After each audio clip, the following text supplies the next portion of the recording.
Hi, thanks for joining me today. My name is Dr. Brandon Wilson, and I will be talking today on real healthcare reform.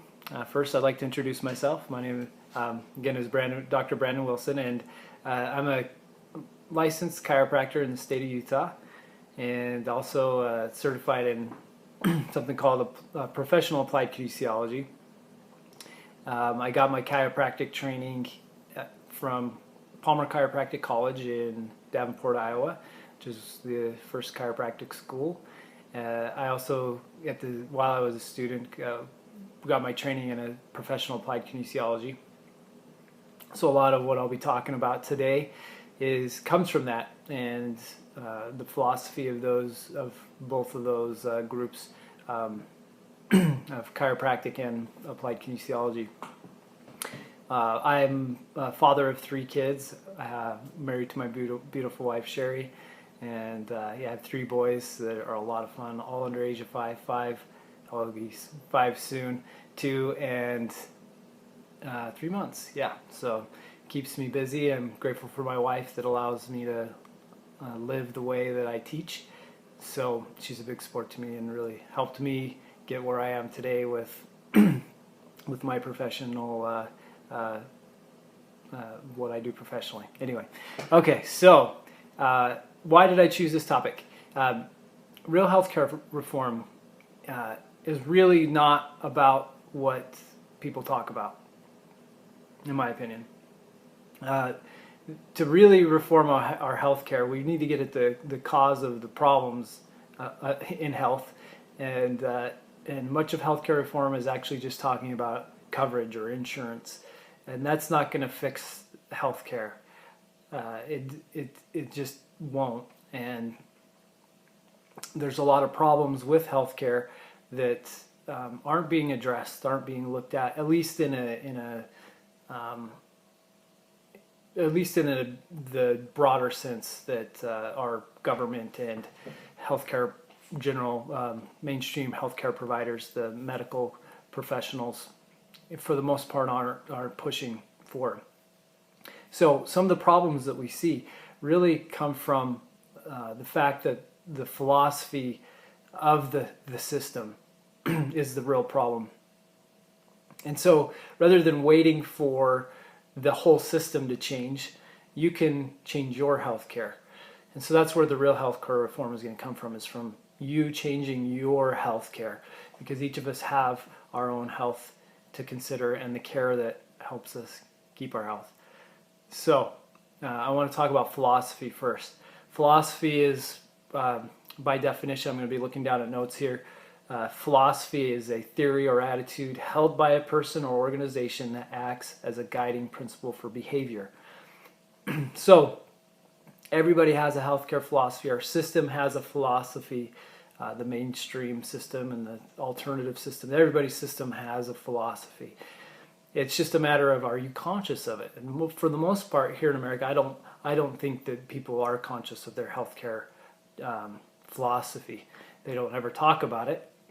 Obviously, you don't hear people writing, well, my philosophy on healthcare is this. Well, some people do, but the average person really probably hasn't thought much about what are the guiding principles behind their healthcare decisions. So what I want to do first is to define health, because how can you have healthcare unless you really understand what health is?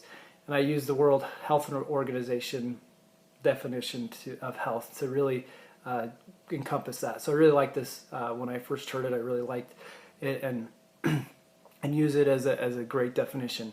Health, a state of complete physical, mental, and social well-being, and not merely the absence of disease or infirmity. So there's probably some more things you could add into that personally, but I like that as a definition that's out there, defined already. And so not merely the absence of disease or infirmity. That's important. If you're going to really have health, it's not just about not being sick. It's actually about having that complete physical, mental, and social well-being. So your health care should be going about maintaining a state of complete physical and mental physical, mental, and social well-being. So healthcare definition, the maintaining or restoration of health by the treatment and prevention of disease, especially by trained and licensed professionals. So in general, we think about healthcare being given to us by a professional, which we do. But I also want you to think about what the healthcare is really, how you take care of your own health. It's not just you're going out and getting care from somebody, but you actually caring for yourself. Some other important definitions. So the definitions I want to talk about will help us to guide you in your decision making and your thinking. So when you're making a healthcare decision, is this gonna get me to health, and is it gonna get me in a way that I want it to? So first, I want to talk about healthcare being holistic healthcare. So the definition of holistic, let's start there. Relating to or concerned with wholes or with complete systems rather than the analysis of, treatment of, or dissection into parts. So much of healthcare has moved away. In Western medicine, it's really getting the whole isn't looked at one time. There are all of these different doctors who specialize in the treatment of a system. You have cardiovascular health, you have kidney health, you have liver health, you have neurologists who study the nervous system, and you have the treatment of nervous system disorders, and endocrinologists that go after the the causes of or go around hormonal imbalances. So anyway, you have all these different doctors going about looking at the person in individual parts, and all too often they miss looking at the whole person and what's really going on, and tying those systems together and understanding how they're playing into their health or lack thereof. So that's really looking at things holistically. Now, holistic, that doesn't mean natural. A lot of times people will say something is holistic when in reality it's not necessarily holistic. I had a friend once when I moved back from Utah from chiropractic school. Did I mention that? I practiced in Utah. Yeah. So I forgot that part of my intro. So yeah, I practice in northern Utah, live just north of Layton in South Weaver, and love it. And I do house calls, so I actually go to people's homes and render care in their homes and offices. So that's a little piece of the intro I forgot about. So back to what I was saying is after chiropractic school, I had a neighbor, and the husband was telling me about his wife who was really holistic because she used essential oils. And I was like, well, that doesn't necessarily mean she's holistic. So in reality, you can be practicing natural health care that isn't holistic. Rather, it's similar to the Western medicine approach, which is actually called allopathic. And that isn't necessarily a holistic approach. So allopathic, I'll give that definition. So that's actually, when you look at it, that's actually their philosophy. Most aren't aware of it, most don't address it that way, but it's an allopathic approach and philosophy to their care. So allopathic healthcare definition: relating to or being a system of medicine that aims to combat disease by using remedies, as in drugs, surgery. That's in the definition. You could also say supplements and other things, which produce effects that are different or incompatible with those of the disease treated. So an allopathic approach is one that it sits to give a remedy to fix the problem.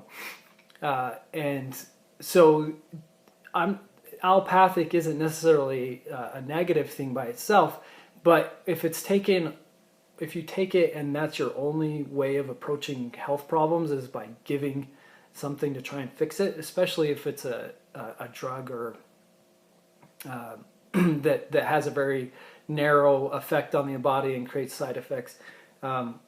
That's where some of the problems come from in our system, and that's that they're not looking at the whole picture of the person and not looking at causes. I would say that for the most part, a holistic approach is considered to have a look at causes, but you probably could actually get around and have a holistic approach and not necessarily be getting at causes, and that's another thing I'll discuss a little bit more about. But so you could actually be practicing your healthcare could be just being a natural one. So natural, definition of natural. So that's another part of what I consider that's going to be the most effective type of healthcare is going to be as natural as possible. And natural is existing in nature and not man-made or caused by people, coming from nature, not having any extra substances or chemicals added, not containing anything artificial. So that I think is a very important part to have in your healthcare, is it to be natural. So you not only have a holistic, but you also have it be natural. And so much of what we consider mainstream medicine, or traditional medicine as it's often referred to, they are not only practicing allopathically but also synthetically. Most medications are synthetically derived. That's because they can patent it and then make profit that way. So that's one of the things that's happened, and one of the reasons why healthcare isn't really working for people is because it's gone away from being natural, and it's gone away from looking at it holistically, which there's probably always been an allopathic tilt on the system, but it's gotten even more so that way. And it's not to say that you can't practice some allopathic approach when you have an extreme situation, or you have a specific illness you're trying to get through. The problem comes is when you don't ever go and look at the causes and the overall picture of health.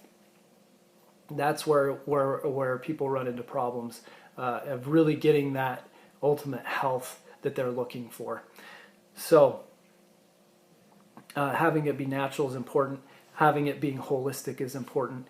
Allopathic when needed, but really getting to the causes by looking at the whole picture of health.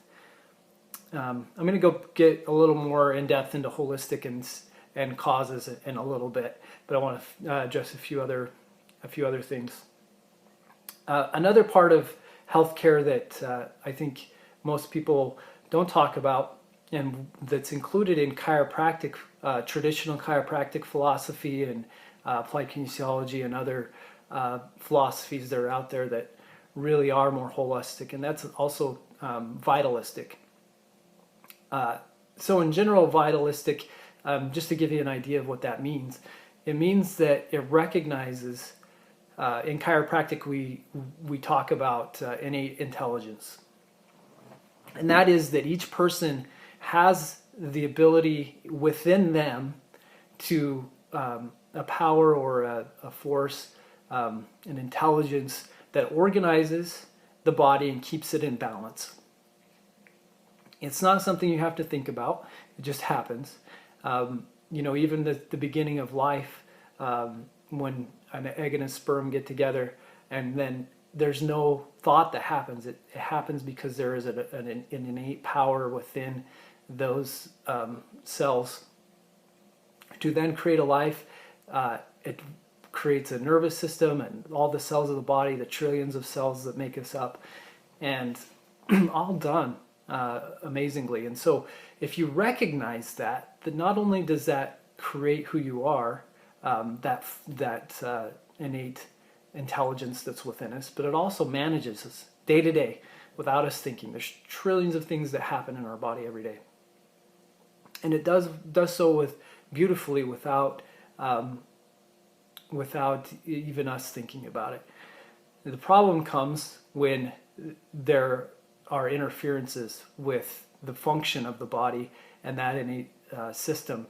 And in a lot of cases, some of the symptoms that we get are actually just the innate response to a lack of something or an interference in the system. So recognizing that is important, because then you're going to change your approach. You're going to be looking at not only you're going to really look for the cause, because then you can let the body heal itself. It has that ability. You cut your finger, it heals it. You can assist it in that. But if you try to manage it and you try to make everything about changing the way the body's functioning in your healthcare, which is much of what allopathic medicine ends up doing, you miss a lot of what truly brings health, and that is the ability of the body to balance and have wholeness without interference. So you start to look for the interferences involved with health, rather than trying to manipulate it in some way to create an outcome that you want. Another part of your philosophy that will make a big difference is whether you're acting preventatively or reactionary. So are you waiting till you get sick to take care of yourself, or are you going to do it ahead of time to prevent? And what is preventing really? It's stopping something from happening. In mainstream medicine, if you actually hear people talk about preventative medicine, it's actually not preventing it from ever happening. It's actually catching disease early. So you may notice cancer prevention is often, preventative screenings are all about catching it early. It's not about preventing it from actually happening. Not that they're not doing, some people aren't trying that, but that's the definition that they're using. So I just want to make that you aware of that. So rather than just being proactive and trying to catch it early, why don't we be proactive in finding what the causes of the disease are, whether it be cancer, heart disease, diabetes, depression, anxiety, whatever disease that's out there. Let's look and see what's causing those conditions from happening. And rather than treating the disease, we treat the cause. So that's another part of it when we talk about it is the cause. And so if we're going to be holistic, we want to look at the causative factors of health and disease. So what brings health and versus what takes health away or brings disease. A few other things, your healthcare, in my opinion, should be conservative first. Conservative being not aggressive. So rather than using an invasive technique first, like sometimes people will come to me and be like, "Oh, my doctor told me I need to get surgery." I was like, "Well, what have you done conservatively to do this and to address the problem?" I'm like, "Well, I haven't done anything. They just said I need surgery." And I'm like, that's very invasive first step when there's so many conservative things you can do ahead of time. And so you can still use your mainstream medicine in a way that is part of a holistic healthcare. And that is, if you're injured and you've lost connection of a tendon to the bone or a ligament to the bone, you may need to get that reattached. That's a case where it's great to get that surgery. But if you get surgery because something's just wearing the wrong way and the joint's getting wear because it's not properly aligned, that's a different approach. So anyway, so conservative first, safe first, and our healthcare system with its problems, it is the best system for emergency care. We're great at saving lives. It's just when that approach to saving lives and controlling out of control symptoms that are about to lead to death, if you apply that same principle to chronic disease, it doesn't get the same outcome. It doesn't get you that quality of life approach that being more holistic, natural, vitalistic will bring, and conservative in that approach of bringing that. Also, how thorough or comprehensive is the care you're receiving? That's something that I was frustrated with some of the care that I received, even in the natural and chiropractic world. It's how thorough the care. How much is the practitioner digging to find, and how much are you personally looking, like what's really causing? How aggressive are you in finding the cause?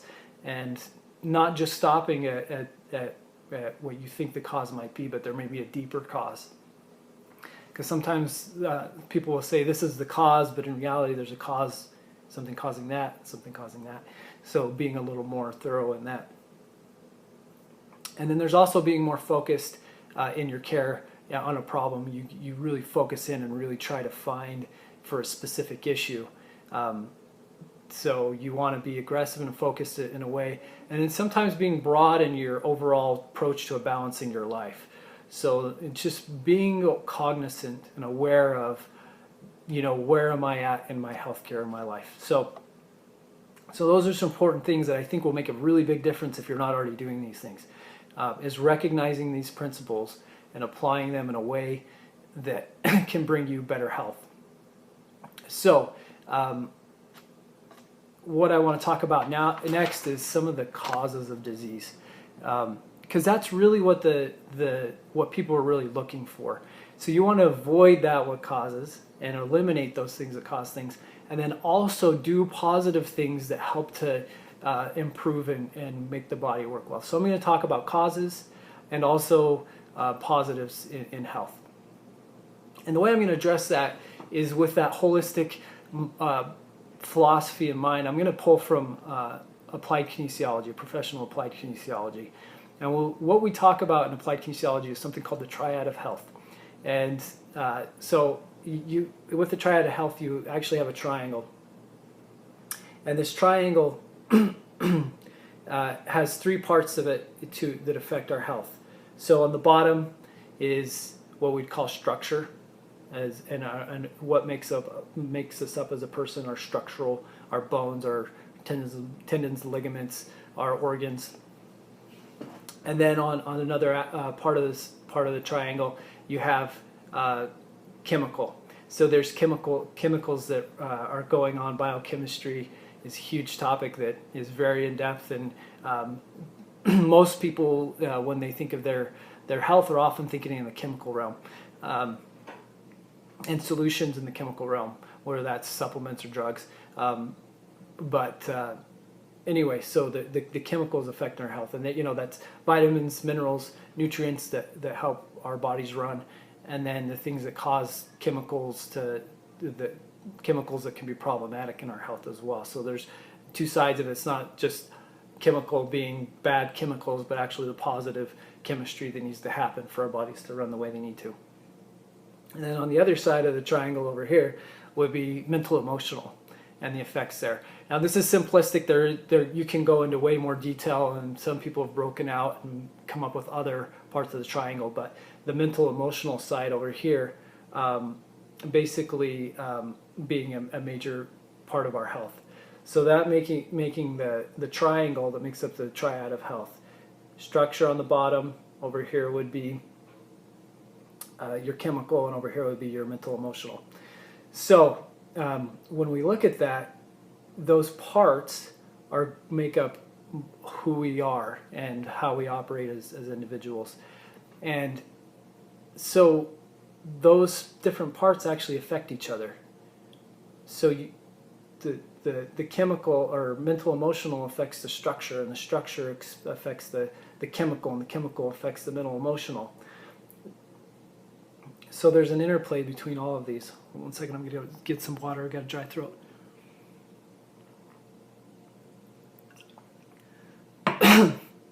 So, excuse me. Sorry about that. So with the mental emotional, so I'm going to talk about each of those. And those are really where we find the causes of disease and the solutions to health.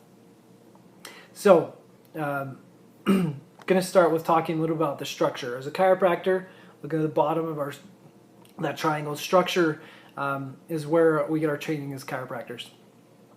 And so what causes structural problems in us? So structurally, what those things are first injuries, whether that's a car accident, a fall, sports injuries. All those things cause problems structurally.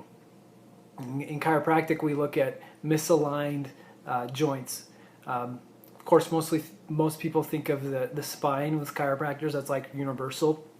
Every chiropractor out there, really, that's one thing that we all have in common, is that we address the spine.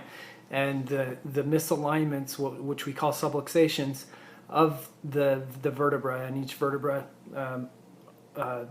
joins with another one. And so they can become misaligned and end up interfering with the nervous system, because the nerves exit the spine to go out to the body, and those misalignments can actually interfere with the function of the nervous system. So that's what chiropractic mainly looks at. Also, in my case, and a lot of other chiropractors go beyond the spine, and we look at all the joints of the body.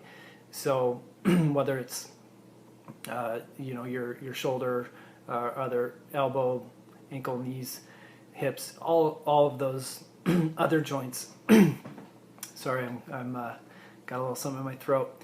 So that's those misalignments then cause the joints to wear unevenly and cause arthritis, osteoarthritis, what most people think of. So that's a cause of disease in the body, that if the nervous system isn't working the way it should, it can cause a problem elsewhere in the body. Posture, a lot of people think about that, and especially so big postural problems for us are that of computer use, sitting computers a long time, sitting too much in school. Even us chiropractors in school are next to a number. If we're not careful, I get a book stand. So here's some solutions. So I'll give you some solutions to these things. The misalignments, you're going to want to see a chiropractor. I don't, if nothing else, even if you don't have a holistic chiropractor that looks at everything, see a chiropractor to get those spinal subluxations and other joint subluxations resolved. Makes a huge difference in your health, so that the nervous system can do its job, and that's how the body communicates. That's how that innate intelligence that we talked about can express fully by not having the interference in that nervous system that it uses to communicate and run everything in the body, literally everything. Also, massage is a great way. My wife's a massage therapist. I do a lot of muscle techniques in addition to chiropractic work that I learned through applied kinesiology, muscle testing, and getting muscles activated, working properly. So yeah, other causes, repetitive movements, especially if they're not done properly, causing injury. So making sure that you, if something hurts, don't do it. So if you're noticing it causing problems, in your movement, don't do it anymore. And then if it's an injury that you need to get fixed, get that fixed. If it's retraining, sometimes physical therapy or just having a good trainer help you work through movements properly, that's great.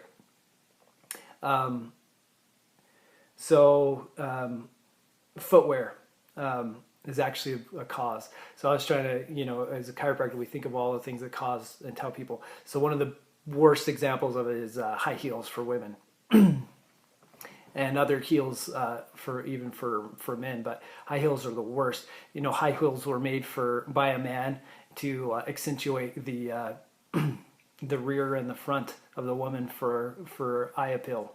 So that change in your posture due to that is actually can lead to problems not only in your feet and legs, but also in your spine.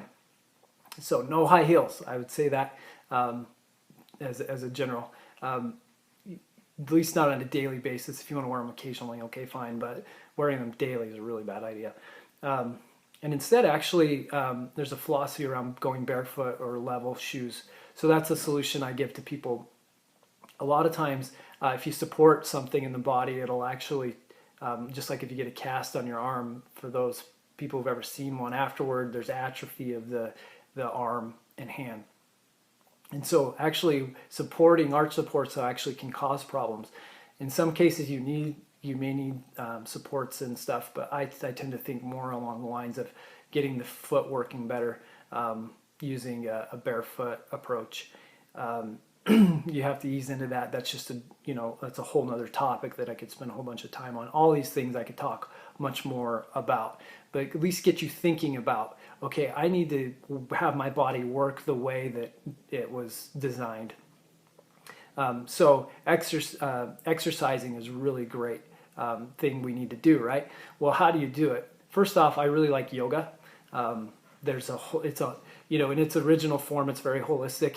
But even in just as an exercise form, I find quite useful and helpful, not only in flexibility but strength of core and balance. Also balancing your aerobic system. So a lot of times people are over exercising and getting too much anaerobic stimulation. Exercise doesn't need to kill you every time. Really, an ideal is to keep your heart rate lower so that your aerobic system, which is actually the fat burning part of your system, works better. And when you do that, you actually bring more balance to your chemical system, because it can derive more energy from fat than it does from what's called the anaerobic, relies mostly on sugar, so on glucose for its energy production. And so if you can rely on fat, you actually get a lot more energy out, and it works a lot better. So how do you get to aerobic? It's actually an easy formula. You want to get a heart rate monitor, keep your heart rate within a range that's below 180 minus your age. And then if you're out of shape, minus 5 or 10, and you don't want to go above that for a period of time for your exercise. So you want to do like a half an hour, and you want to keep your heart rate in that range and not go too high. So again, another topic I can go way more into, but the idea being that if we address the structure, then actually you get the systems of the body working better. The chemical reactions that happen out in the body, there's less inflammation, there's less, the nervous system can work better as the systems align and can balance better. Some other things you can do to help your structure is getting enough sleep, so that your body can heal, so that those injuries can heal the way they need to, and there's chemical effects of sleep as well. I recommend a standing desk instead of sitting all the time, because that's a big problem, right? So they have transition desks. I tell people who work at computers all day long, they should really have a standing desk, either as their primary or as a way to transition throughout the day. So those are some of your structural causes of disease, and then some of the solutions, right? So knowing that getting that structural alignment can actually help with your chemical makeup. A lot of times people, if they get regular chiropractic care, they'll actually need less supplementation if they've been doing that, because the body will work better. And so in the chemical realm, over on this side, the chemical side, what are chemical causes of problems? And we have food toxins from processed foods, high fructose corn syrup, dyes, MSG, GMOs. So what do you do to avoid all of those things? You eat whole foods and organic and GMO free. Meat, you want to get grass-fed meat. Factory farmed meat that you get at the store has a lot of problems. But if you get grass-fed meat that's free range, all the negative health effects that they talk about in meat really are gone if you eat in that way. So there's a website called eatnatural.com. I think that's the website. I'll have to double check on that one. And then tap water. Don't drink tap water. Bad stuff in it. Chlorine and fluorine are endocrine disruptors. They mess with the function of the thyroid hormone. Instead, use spring water. And you can find a spring near you at the website. There's findaspring.com. So you can find natural spring water. I find spring water the best, followed by filtered water. Get a shower filter that gets out chlorine in your water. Also, actually, on a quote unquote natural side or alternative side, synthetic vitamins that are added to so many supplements are actually proving to cause a lot of health problems.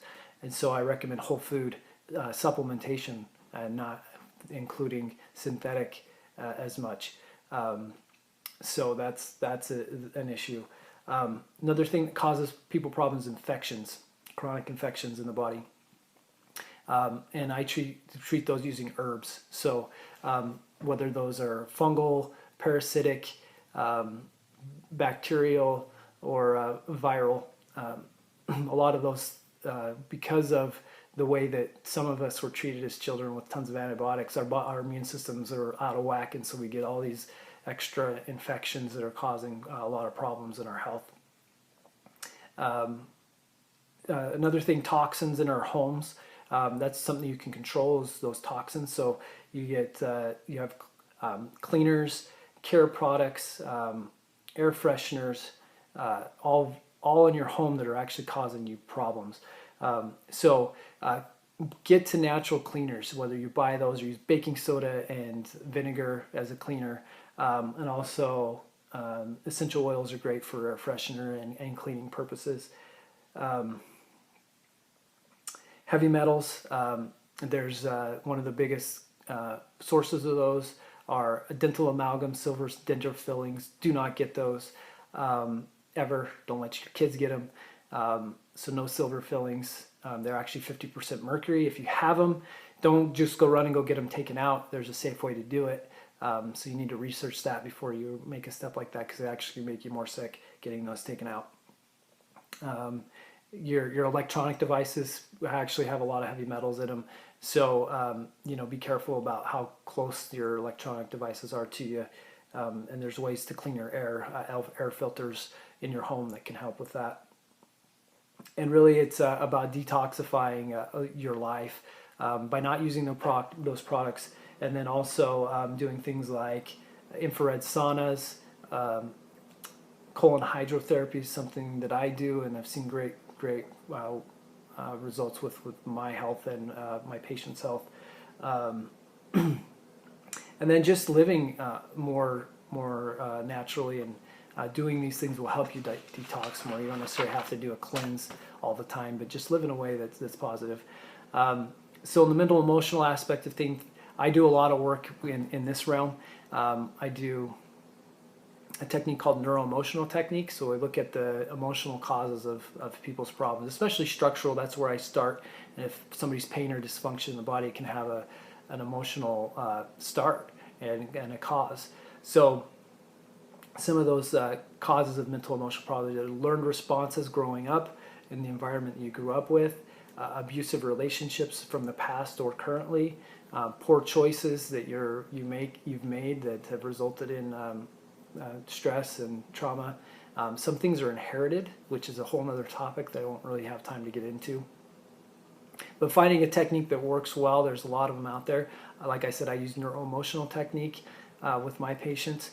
There's also motion freedom technique or tapping that comes from applied kinesiology. Actually, a lot of the emotional techniques that are used by people actually came from chiropractic and chiropractors and using holistic approach.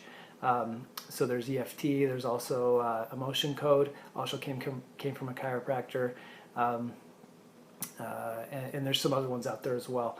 And then going to energy workers out there that can do things to help, mentors to help you change your thinking, and if you really need it, you may need a therapist of some sort that can help with those emotional causes, because they really do make physical changes and chemical changes in your body. And so these are what we look at. You got to look at the whole picture, and you often treat them at the same time because they affect each other. So sometimes it's hard to tease out which came first in these scenarios. And so you always have three choices emotionally with a situation. You can leave the situation, you can confront the person or thing in that situation, or you can change how you process. So those are general things that you can do. Prayer, meditation are of big help, and things that something you can do to really bring calm to your mind and peace, and sleeping enough. Going back to that for mental health. And so in reality, all these things tie together. Chemical problems, toxins can lead to problems with thinking. Infections can lead to problems with thinking that then lead to problems with your structural health. Your structural health then affects your chemical. It's this interplay that just goes back and forth. So you've got to do things positively to combat these causes, because it's gotten worse than ever. The insults, the stressors from toxins in our environment, to the constant mental, emotional stresses we face, all of those things. So yeah, so that I hope that gives you some things to think about, making your healthcare more holistic, more natural, vitalistic, and preventative. All those things coming together so that you can have more health and less disease. That you can get past just focusing on your symptoms, but being positive in your approach to health. And so, if you're in the northern Utah area, I do, like I said, I do house calls. I'd be glad to help you out. My website is www.myheritagewellness.com, and so you can find more information there. And yeah, and also my email is drwilson, drwilson @myheritagewellness.com. So if you have any questions about what I've talked about, and just looking for a holistic practitioner, that's what I do. I love helping people find the causative factors in their health, find solutions to fixing those things, and address them in a way that gets at the cause and gets them health, and not just prevention of, not just treating disease, but actually getting to a place of complete physical, mental, and social well-being. So thank you for your time. Hope to hear from some of you, and let me know of how I can be of help. Thanks.